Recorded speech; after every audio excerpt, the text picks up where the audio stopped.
కోడిగుడ్డు నిల్వ పచ్చడి ఎప్పుడైనా ట్రై చేశారా? లేదంటే ఈసారి ట్రై చేయండి. పచ్చడి టేస్ట్ అయితే చాలా బావుంటుంది. ఫ్లఫీగా, జ్యూసీగా మంచి గ్రేవీతో ఈ పచ్చడినైతే ప్రిపేర్ చేసుకోవచ్చు. పచ్చడిని ప్రిపేర్ చేసుకోవడం గూడా చాలా ఈజీ. చాలా తక్కువ ప్రాసెస్‌లోనే ఈ టేస్టీ పచ్చడినైతే ప్రిపేర్ చేసుకోవచ్చు. Hi to all. నేను మీ కల్పన. Welcome back to our channel. First time మన ఛానల్‌ని చూస్తున్నట్లయితే ఛానల్‌ని సబ్స్క్రైబ్ చేసుకోండి. పక్కనే ఉన్నటువంటి బెల్ ఐకాన్‌ని యాక్టివేట్ చేసుకోండి. ముందుగా పచ్చడి ప్రిపేర్ చేసుకోవడం కోసము ఒక బౌల్‌ని తీసుకొని అందులోకి కొద్దిగా ఉప్పు, కారము, అదేవిధంగా పసుపును వేసి కలుపుకోవాలి. కారానికి బదులు కావాలనుకుంటే కొద్దిగా మిరియాల పొడినైనా యాడ్ చేసుకోవచ్చు. ఇప్పుడు మీరు ఎన్ని కోడిగుడ్లతో అయితే పచ్చడి చేసుకుందాం అనుకుంటున్నారో అన్ని కోడిగుడ్లను కూడా ఇందులోకి బ్రేక్ చేసి తీసుకోవాలి. నేనైతే ఇక్కడ 5 కోడిగుడ్లతో పచ్చడిని ప్రిపేర్ చేస్తున్నాను. అందుకని చెప్పేసి 5 కోడిగుడ్లను ఈ విధంగా బ్రేక్ చేసుకున్నాను. ఇప్పుడు దీన్ని మొత్తం కూడా బాగా కలుపుకోవాలి. ఎలాంటి లంప్స్ అనేవి లేకుండా కలుపుకోవాలి. అయితే ఫ్రెండ్స్ ముందు ఉప్పు, కారం, పసుపేసుకున్నాం గదా! అవి మిక్స్ చేసుకున్నప్పుడు అందులో కొద్దిగా వాటర్ వేసి కలుపుకోండి. నేను మర్చిపోయి వేయలేదు. అలా కలుపుకోవడం వలన లంప్స్ అనేవి లేకుండా ఎగ్ మిక్చర్‌తో పాటు ఉప్పు, కారం అవన్నీ కూడా బాగా కలిసిపోతాయన్నమాట. ఇప్పుడు ఒక బౌల్‌ని తీసుకొని అందులో కొద్దిగా ఆయిల్ వేసుకొని గ్రీస్ చేసుకోవాలి.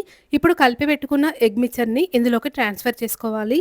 ఇప్పుడు స్టవ్ పైన అడుగు మందంగా ఉన్న ఒక గిన్నెను పెట్టుకొని, అందులోకి ఒక గ్లాస్ వరకి వాటర్ పోసుకోవాలి. ఇప్పుడు ఇందులో ఒక స్టాండ్ పెట్టుకొని, ట్రాన్స్‌ఫర్ చేసుకున్న ఎగ్ మిక్చర్ బౌల్ ఉంది కదా! దాన్ని గూడా ఈ స్టాండ్ పైన పెట్టి, మూత పెట్టి కుక్ చేసుకోవాలి. 10 నిమిషాల పాటు ఈ విధంగా కుక్ చేసుకుంటే సరిపోతుంది. అంటే మనకి కేక్‌ని ఏ విధంగా అయితే మనం కుక్ చేసుకుంటామో, ఆ విధంగా కుక్ చేసుకోవాలన్నమాట. మంటని మీడియం ఫ్లేమ్‌లో పెట్టుకొని కుక్ చేసుకోవాలి. 10 మినిట్స్ తర్వాత మూత తీసి చూస్తే మనకు ఇది ఆల్మోస్ట్ కుక్ అయిపోయి ఉంటుంది. చూడండి ఇలా ఒక ఫోర్క్ గానీ, లేదా టూత్ పిక్ గానీ పెట్టి చూస్తే తడేది అంటకుండా ఉండాలన్నమాట. ఇప్పుడు ఈ బౌల్‌ని తీసి బయట పెట్టి, చల్లారిన తర్వాత వేరే ప్లేట్‌లోకి డీమోల్డ్ చేసుకోవాలి. ఇది సేమ్ మనము జున్ను కుక్ చేసుకుంటే ఏ విధంగా అయితే వస్తుందో, ఆ విధంగా ఫ్లఫీగా చాలా సాఫ్ట్‌గా ఉంటది. వీటిని ఇప్పుడు ఈ విధంగా మీడియం సైజ్ ముక్కల్లాగా కట్ చేసుకోవాలి. వీటితో కూర గూడా చేసుకోవచ్చు. కాకపోతే ఈ వీడియోలో అయితే నేను వీటితో పచ్చడిని ఏ విధంగా ప్రిపేర్ చేసుకోవాలనేదే చూపించబోతున్నాను. వీటన్నిటిని కూడా ఈక్వల్‌గా ఈ విధంగా ముక్కలుగా కట్ చేసుకోవాలి. చూసారు కదా! అన్నిటిని కూడా ఈ విధంగా కట్ చేసుకోవాలి. సేమ్ జున్ను ముక్కల్లాగానే ఉంటాయి చూడండి. మంచిగా సాఫ్ట్‌గా, ఫ్లఫీగా ఉంటాయి. ఇప్పుడు స్టవ్ పైన పాన్ పెట్టుకొని ఒక కప్పు వరకి ఆయిల్ పోసుకోవాలి. కట్ చేసి పెట్టుకున్న ఎగ్ పీసెస్ అన్నిటిని కూడా ఇందులో వేసి డీప్ ఫ్రై చేసుకోవాలి. మంటని మీడియం ఫ్లేమ్‌లో పెట్టి ఇవి మంచి గోల్డ్ కలర్‌లోకి వచ్చేంత వరకి ఫ్రై చేసుకోవాలి. ఇవి ఆయిల్‌లో వేసినంక కాసేపటికి ఈ విధంగా ఉబ్బిపోతాయి. చూసారు కదా!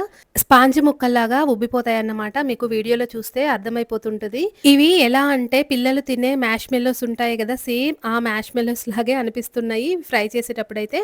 అయితే ఈ ముక్కలు ఆయిల్‌ని కూడా బాగా అబ్జర్బ్ చేసుకుంటాయన్నమాట. ఇప్పుడు ఇవి ఇలా గోల్డ్ కలర్‌లోకి చేంజ్ అయిన తర్వాత ఇందులోకి ఒక టేబుల్ స్పూను అల్లం వెల్లుల్లిపాయ పేస్ట్‌ని వేసుకొని పచ్చివాసన పోయేంత వరకు మంటను మీడియం ఫ్లేమ్‌లోనే పెట్టుకొని ఫ్రై చేసుకోవాలి. హై ఫ్లేమ్‌లో పెట్టినట్లయితే ఇవి మాడిపోతాయి. అందుకని చెప్పేసి మంటను మీడియం ఫ్లేమ్‌లో పెట్టుకొని వీటిని మంచి గోల్డ్ కలర్‌లోకి వచ్చేంత వరకు ఇలా ఫ్రై చేసుకోవాలి. ఇప్పుడు ఇందులో మరొక పావు కప్పు ఆయిల్ వేసుకోవాలి. మనం ముందు వేసుకున్న ఆయిల్ మొత్తం గూడా ఎగ్ ముక్కలు అబ్జర్బ్ చేసుకుంటాయి. అందుకని జెప్పేసి మరొక పావు కప్పు ఆయిల్ వేసుకొని ఇప్పుడు ఇందులోనే ఉప్పు, కారము, మసాలా పొడిని యాడ్ చేసుకోవాలి. ఒక పావు కప్పు వరకి కారము, పావు కప్పుకి తక్కువ సాల్ట్, అదేవిధంగా మసాలా పొడిని కూడా యాడ్ చేసుకోవాలి. మసాలా పొడిలో ధనియాలు, జీలకర్ర, మెంతులు, ఆవాలు, అదేవిధంగా కొద్దిగా దాల్చిన చెక్క, లవంగాలు, ఇలాచి కలిపి మిక్సీ వేసుకున్నాను. మీరు తీసుకునే ఎగ్స్ క్వాంటిటీని బట్టి ఈ ఉప్పు, కారము, అదేవిధంగా గరం మసాలా అనేది అడ్జస్ట్ చేసుకొని చూసుకొని వేసుకోండి. సాల్ట్ అయితే కొంచెం తగ్గించే వేసుకోండి. ఈ ఎగ్ పీసెస్ మొత్తం సాల్ట్‌ని బాగా అబ్జర్బ్ చేసుకుంటాయి. అందుకని చెప్పేసి కొంచెం సాల్ట్‌ని అయితే తక్కువగానే వేసుకోండి. ఇది పూర్తిగా చల్లారిన తర్వాత ఇందులో నిమ్మరసాన్ని వేసి ఒకసారి బాగా కలుపుకోవాలి. ఫ్రెండ్స్ చూసారు కదా! ఈ విధంగా ప్రిపేర్ చేసుకున్న కోడిగుడ్డు నిల్వ పచ్చడి 15 రోజుల వరకైతే బయట పెట్టుకున్నా కూడా ఫ్రెష్‌గా ఉంటుంది. ఫ్రిడ్జ్‌లో పెట్టుకున్నట్లయితే నెల రోజుల వరకు కూడా ఉంటుంది. నాన్ వెజ్ పచ్చళ్ళు మరీ ఎక్కువ రోజులు స్టోర్ చేసి తిన్నా కూడా హెల్త్‌కి అంత మంచిది కాదు కాబట్టి తక్కువ టైంలోనే అవి కంప్లీట్ అయ్యే విధంగా చూసుకోండి. ఇలా పచ్చడి మొత్తాన్ని కూడా బాగా కలుపుకోవాలి. చూసారు కదా ఫ్రెండ్స్, చాలా సింపుల్ ప్రాసెస్‌లోనే ఈ టేస్టీ పచ్చడినైతే ప్రిపేర్ చేసుకోవచ్చు. సేమ్ చికెన్ పచ్చడి లాగానే ఉంటుంది పచ్చడి టేస్ట్ అయితే. ఈ పచ్చడిని ప్రిపేర్ చేసిన తర్వాత వెంటనే తినేయొచ్చు. ఇదేమి ఊరాల్సిన అవసరం లేదు. అప్పటికప్పుడు కూడా ఈ పచ్చడిని ప్రిపేర్ చేసుకొని తినొచ్చు. మంచి గ్రేవీతో ఈ పచ్చడిని అయితే ప్రిపేర్ చేసుకోవచ్చు. కొద్దిగా పచ్చడితోటే ఎక్కువ అన్నం కలిసే విధంగా ఈ గ్రేవీ అయితే ఉంటుంది. పచ్చడి గ్రేవీ చూడండి. పచ్చడి ముక్క కూడా ఎగ్ ముక్క కూడా చాలా ప్లఫీగా, సాఫ్ట్‌గా, జ్యూసీగా ఉంటుంది. పిల్లలు కూడా ఈ పచ్చడిని అయితే చాలా ఇష్టంగా తింటారు. చికెన్ పచ్చడికి ఏమాత్రం తీసిపోకుండా ఉంటుంది ఈ కోడిగుడ్డు పచ్చడి టేస్ట్. ఫ్రెండ్స్, నేను చేసిన ఈ కోడిగుడ్డు పచ్చడి గనుక మీకు నచ్చినట్లయితే లైక్ చేయండి. ఫస్ట్ టైం మన ఛానల్‌ని చూస్తున్నట్లయితే ఛానల్‌ని సబ్స్క్రైబ్ చేసుకోండి. పక్కనే ఉన్నటువంటి బెల్ ఐకాన్‌ని యాక్టివేట్ చేసుకోండి. Thank you for watching.